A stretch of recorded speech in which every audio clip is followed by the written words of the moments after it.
Did you miss us? I'm sure you missed us. We're back. The three POA boys are back in action. I'm your host, the big tasty Jamie Wills, as per normal, and joined by Jonny Flashback. Hi, I'm back. You are. Flashback. Flashback, better than ever. Adam, what do you call you now? Adam Handslip? I'm the wrestling man? What do you want to go by? Who knows? Adam Blackburn. Adam Black. You like the John Morrison You'll, of podcasting. you'll never catch on. Adam Flashback. But yeah, boys, so we're having a bit of a catch-up episode. It's been, 4 months, 5 months since we last recorded, since we last sort of spoke to each other, just sort of see what's happening in our lives and around the world as well. So, bit of a change up for the pod. So we're a little bit of a shorter time now. We're not going to have the full 3 hour episodes that we had before, which should be music to some of your ears, as well as Adam's sleeping regime, I imagine. And also, rather than just having the same segments as before with a retro review and so on, we're going to be more based around just one subject and then just having a look at that subject in the episode and having a roundtable discussion and voicing our opinions. Because why not? We're adults. We like to talk, don't we? Oh, I do anyway. So first, boys, let's start with the big news for us. We have a figure coming out. We've entered the wrestling figure game. Joey Knight, a good friend of the podcast, a friend of ours technically as well, because we have him on Facebook, reached out to us and said, look, he's releasing some Chella figures. Do you want to get involved? Of course, we said yes straight away, didn't we? Without any discussions to get involved with the Joey figure. 1 of 100, Chella exclusive. Jonny, you've collected all the Chella, well, the Joey figures especially. Yeah, what was the reason behind you wanting to get involved in this? I guess it was probably to coincide that we were re-releasing the podcast and be a good little launching pad for us. So it was just came at the right time, right place, right time type stuff. And we have supported Joey from the start, so it seems apt that we're doing it again. Yeah, definitely. I think it's a good opportunity for us as well, because I imagine it's a dream of the pair of yours as well to sort of get involved in the figure business, which we technically are now. But 1 of 100 should always be good. But Adam, looking forward to it.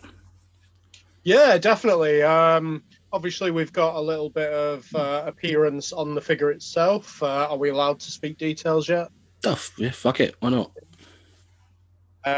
So obviously, we have got our 3 POA logo on there.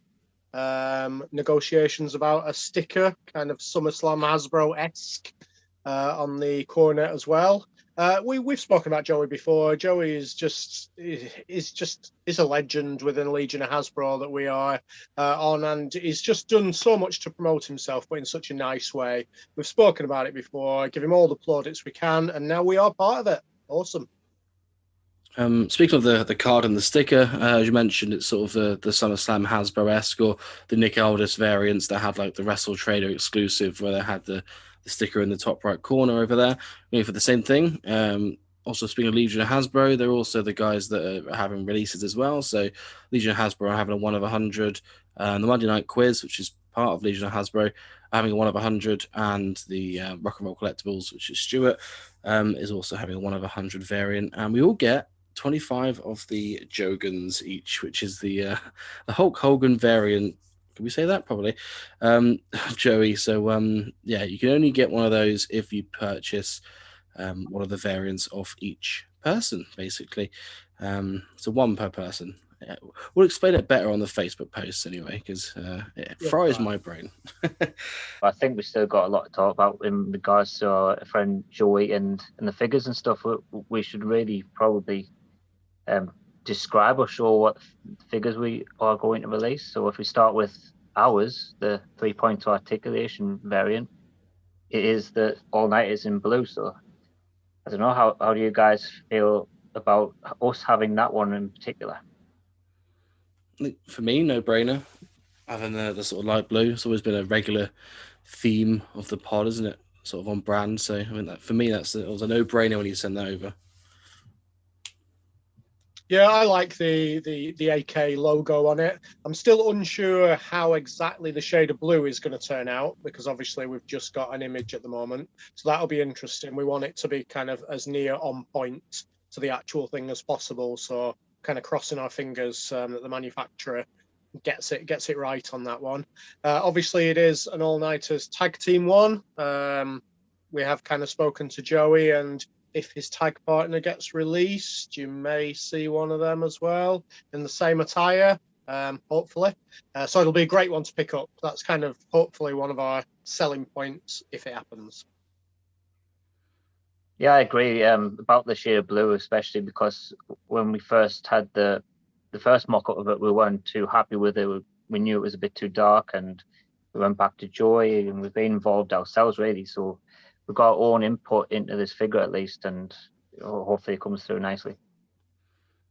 Yeah, I think the some of the changes and the stuff that he was happy to make or speak to, because whilst our variant, obviously being the blue one, Monday Night Quiz had the orange variant, which Phil had the idea of changing Joey's hair to match the picture, which made a lot of sense. Maybe sort of having a look at for future ones, because I know he's releasing more variants, as you said, the Patrick, his brother one that might be coming out with the all-nighters one as well. So it's interesting to see what you can do and what cost extra, should we say? But be interesting to see where they can go.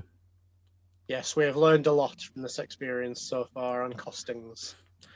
I don't think we're at the headache stage yet, though. Imagine when that gets to the shipping and the hopefully no delays on it.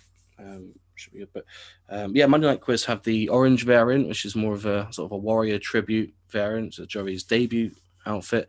Roll Collectibles have more of a sort of a darker or black attire, which goes quite well with their black and orange brand that they've got. And the Legion of Hasbro have the blue stars logo as well, which all very toyetic is what we want to see.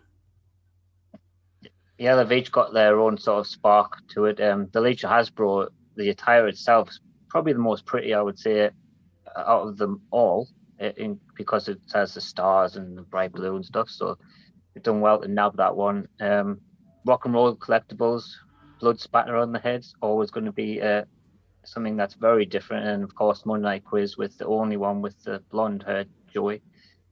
So they're all uniquely different. And then the Jogan, the Joey Hulk Hogan, is just completely off the wall. I don't even know where the idea came from. But I think it's one of those must-haves, though. I think looking at it, if you're a Chella collector or if you're going to want to get a couple of Joey variants, that's got to be in there. As I said before, to get that, you need to purchase one of the variants. So, and limited to one per person as well on the variant, on the Jogan variant. But I think we've had a bit of fun with designing the picture for Joey as well, for the Hogan, because there's a lot of things you can do with it. But it should be interesting to see where we go with it. Yes, more details to follow, I'm sure. Yeah. As soon as we find out the information, we'll make sure we share it with you guys. Also, make sure you check out our YouTube and Facebook as well. Just 3 points of articulation wrestling is now, because we'll be covering everything wrestling, not just figures, not just podcast stuff, just a bit of everything. Why not? We like wrestling, don't we? Sort of. Well, in stages now and again on Wednesday nights. Right, we're ready to talk about how your wrestling's going. But wrestling, Arcadian wrestling in particular. So we've now had 11 matches, which is quite good for someone in the first year. Apparently, normal guys don't get matches, maybe get one every 3 months or something. And I'm working essentially almost every 2 weeks at this point. So getting the experience in quick's been a huge learning curve in a quick amount of time. And I think as long as you're getting better at each match, then that's the best way to go about it. We've had more matches than Hook, so wow. You tend to be facing a different kind of opponent as well recently. Yeah, I've been up against a few giants. It seems people that have more than double my body weight. It seems to be a common theme. I've faced 3 with 2 defeats, actually, and got 1 win last time. And my next match is against a big guy as well, in Mr. Tim Strange, a 20-year veteran from Canada. I see you've got a somewhat of a storyline on the go at the moment. I can see on Arcadian's Facebook group where someone came out and attacked you last week. Yeah, that no good coward Adrian Black came out from behind. It seems to be he's got some sort of arrangement with Asylum, who I managed to defeat, but then I got thrown to the wolves, as they say, and took the Black Hole Slam before he scarped it off. And yeah, he seems to be thinking he's going to take over Arcadian.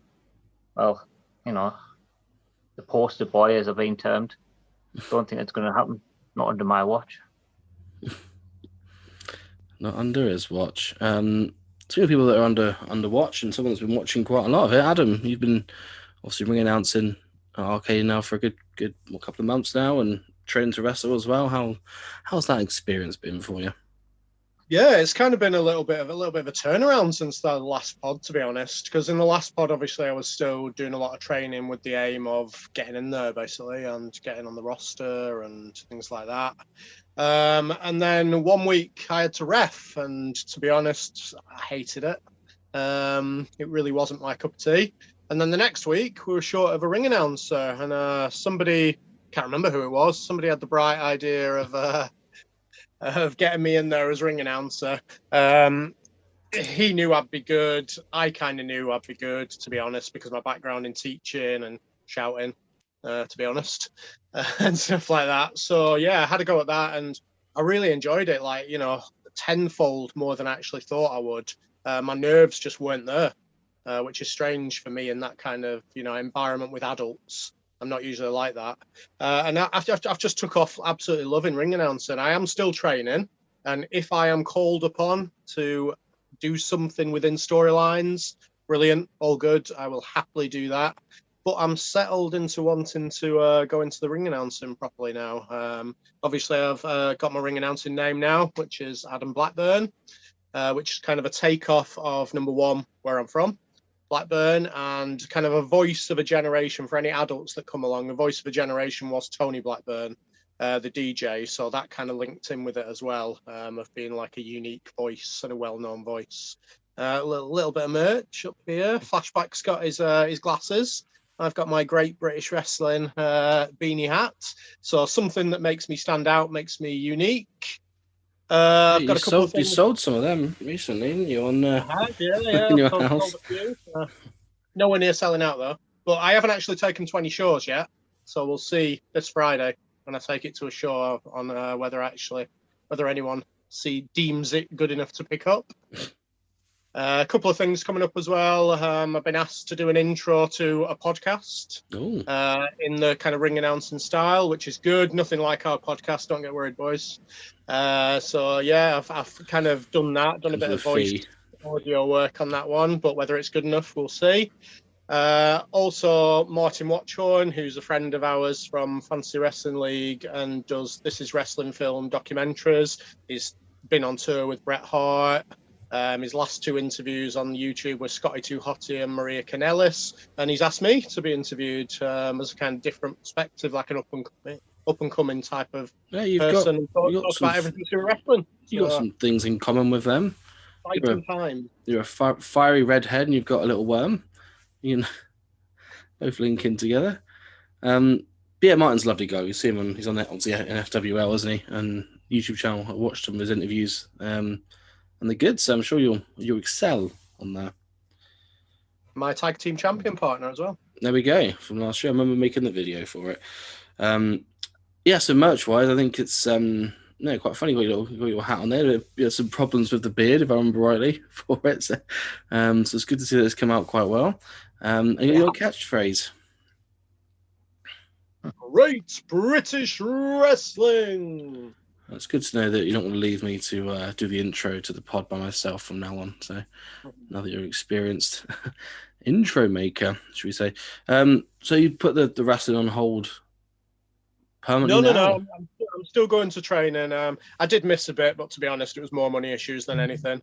But I started back on again last week, and honestly, it felt like the couple of days after, it felt like it was my first time again. I was hurting so much because I did a 1-to-1 as well, and I was just doing suplex after suplex after suplex, and Fenton beat me up a little bit in training as well, gave me some nice forearms, the day after I was struggling a little bit. Yeah. Got a lot of digest there. You kind of went into one, pretty much 4 months of your life in one go there. So, yes, I definitely knew. I I even said to David, the promoter, in November that we should get you in to be the ring announcer after the first ring announcer we had failed abysmally. We knew we needed to get a new one. And, I suggested you then. And, when the other one didn't turn up for the first show, I said, you should do it. And you got made referee. And then when there was nothing for the second show, I had to, again, put your name forward, and finally went with it. And I knew you'd do a smashing job, and you did. So congratulations on finding your place so soon in what we're doing. And, people like that, even backstage or whatever, are valuable. We need more bodies, really. So, it gives it a bit of stability as well. Like you say, with people not turning up. Like, I am a regular now. I will turn up, like, obviously, unless I'm on holiday. And then we've got a regular referee that's pretty much always there now. And that stuff really helps when it comes to creating a show. It takes away any pressure of trying to search and find people. Yeah, it's I'm pleased you've managed to find your feet and a regular there, because there's not many regulars that are coming lately. So more power to you. What else we got? The podcast intro. Tell us a bit more about that. Which podcast this? It's a podcast just getting. It's not even started yet, so I think this is for the first one. It's called Submit Wrestling Cards. Oh, is it for your little friends that we saw at FTLOW?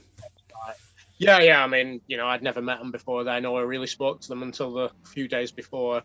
But yeah, Jack and Kev, the hosts for it. So yeah, it's something that I'm really into as well, like cards and stickers. They're my type of thing. So it was a kind of nice platform for me to start on. Yeah, I didn't really intro here. I didn't realise that Father's Day 2020, so the first lockdown one, Mrs. bought me a book. I didn't realise it was actually by Kevin Williams, the guy that's starting the podcast.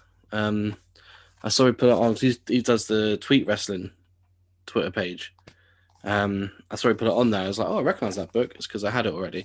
So yeah, very interesting book. And I'll listen to that podcast when it comes out, because he's clearly got a lot of knowledge about stuff. So. Yeah, I think he's got a new one out, hasn't he? I don't know what it's called. Yes. He's got a new one out which features loads of old Hasbro stuff that you've probably forgotten about. So it'd be quite nice to have a look through that.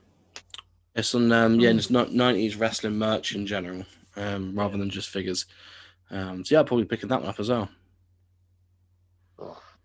Just to conclude the old Arcadian stuff, we've got a show this week. I'm not sure when it's going to go out, but we've got it Friday the 27th in Blackburn Quarry. You'll find posters all over our Facebooks and things like that. If you are in the area, get yourself down. Only £5 a ticket. Then in June, we are actually doing a 3-nighter. So it's Thursday, help me, Adam, 14th? 16th, 17th, 18th, I think.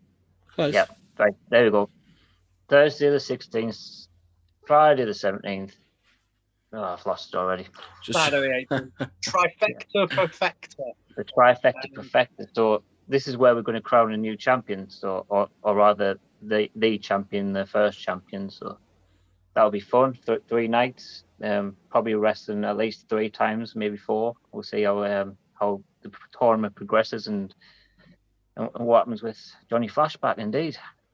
Yeah, we've also got the Anglo-Scottish Cup within that, where wrestlers are coming down from Scotland to participate within that, which will be amazing. And I cannot wait to do the phrase "and new." It'll be amazing. So I think we saw that. We had that. I saw that announced, didn't we, when we were at FTLOW? I think when we sort of saying about it and showing me the thing for us. It's quite an interesting concept.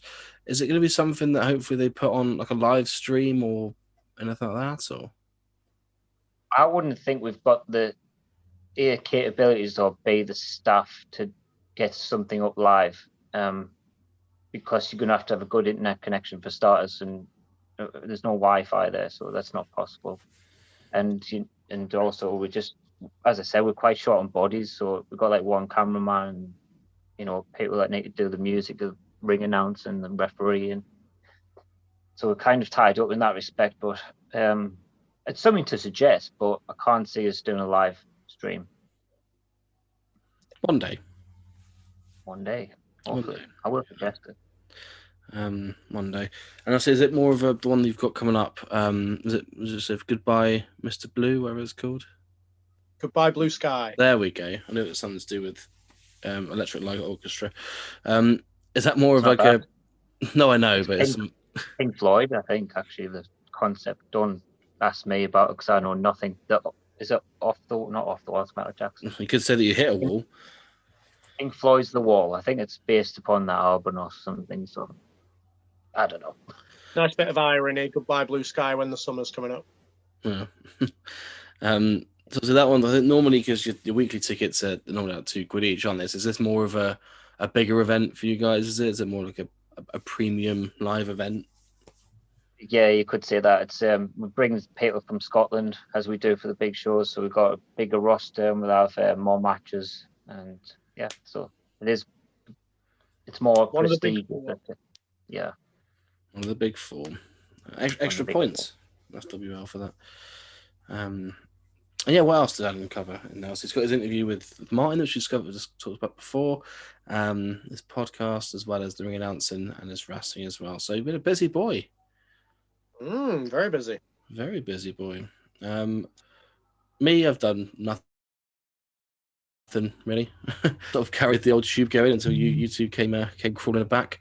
So I thought get that going. I had my full list of WrestleManias, which you guys don't really agree with, but it was a list of WrestleManias I thought were in the correct rank for how I saw them. So interesting. Yeah, it was a poor list. I think your first few just put me off watching the rest of them, if I'm honest. But actually, I tell you what I do, because they're all like quite short videos in the end. You should just put them all in one video in together, and I may watch the whole countdown as one. Well, that's the plan for next WrestleMania. Obviously, you get the things coming out, so I'll just merge it all in. Maybe I'll slip this year's Mania in there into somewhere around the 35 mark. But yeah, I think all in all, just that, and me and Adam went to FTLOW as well. In the midst, let's talk about that, because I thought it was quite a good, well put together event. Apart from the after party, we went obviously to the For Love of Wrestling, so the wrestling convention. Which sorry, Jonny, I'll let you explode. Yeah, just before you start talking about, can you stop calling it FTLOW? It just sounds stupid. I want to say For Love of Wrestling every time. It's a mouthful, isn't it? It's not FTLOW either. It's not an abbreviation, is it? What do they call it? A shit name. For the Love of Wrestling, we went to, which was in Liverpool. So I took a flight up there and got the old train across. Met up with Adam. We stayed in not the hostel from Hostel, but a corridor not far off. They originally put us in a room with a double bed. Yes, that was interesting walking in there, and there was literally enough room for just a bed. So it would have been me and Jamie just literally walking in the room and jumping on the bed together, and then rolling out going to the bathroom. I'm a free spirit, but Adam didn't fancy it. So yeah, we changed to a very long room, which I thought the room was relatively fine. And then we went out in Liverpool, didn't we, and got charged all different prices for the same drinks, which is always good. Yes. Yeah, but the event itself, we saw some famous faces there from Sting, Bray Wyatt was there, Billy Gunn, El Hebner, Braun Strowman, and so on. So yeah, it was a good event. We didn't pay to see any of them, but it was good to sort of see them live in person. Yeah, how did you find the event on the whole, Adam?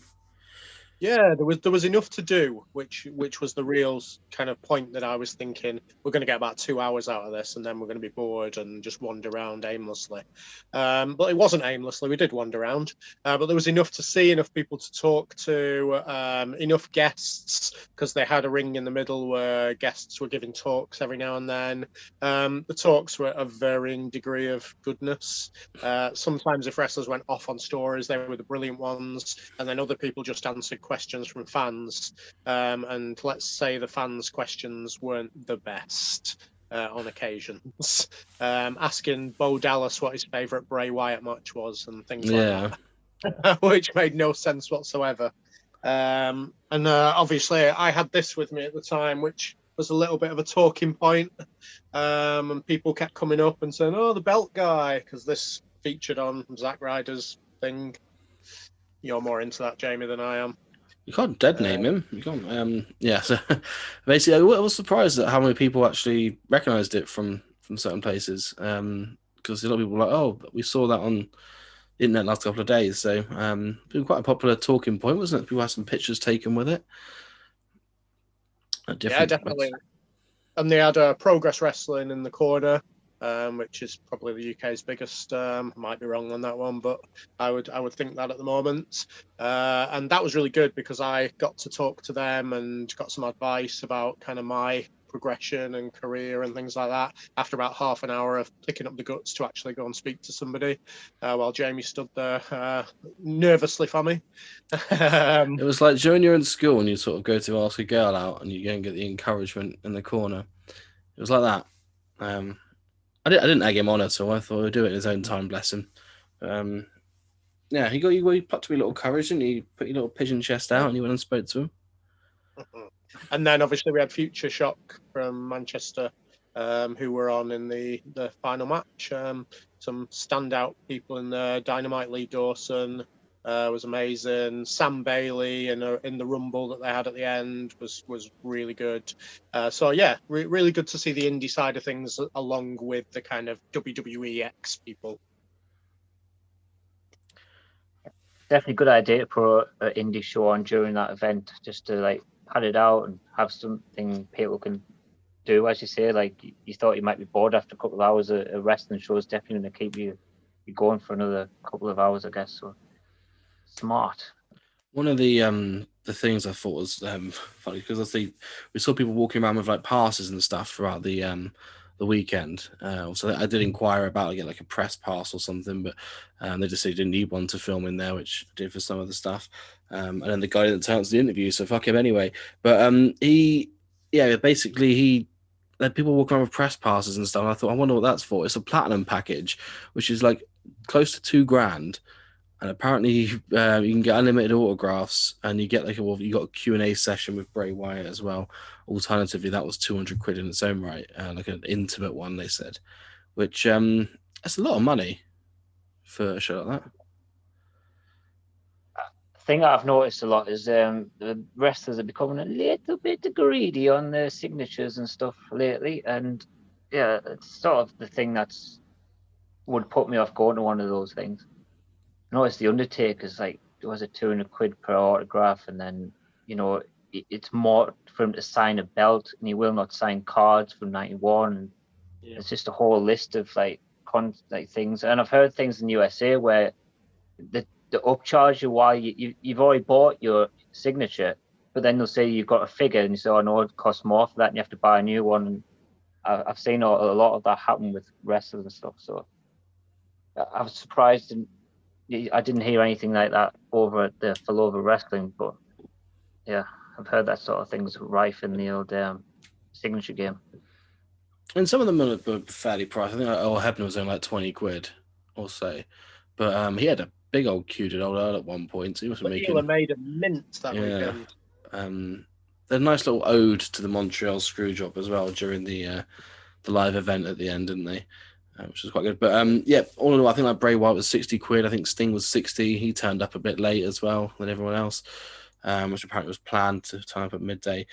But I think all in all, I think it was a good event. I think, as Adam said, we're there for the Saturday. We didn't really get bored at any point.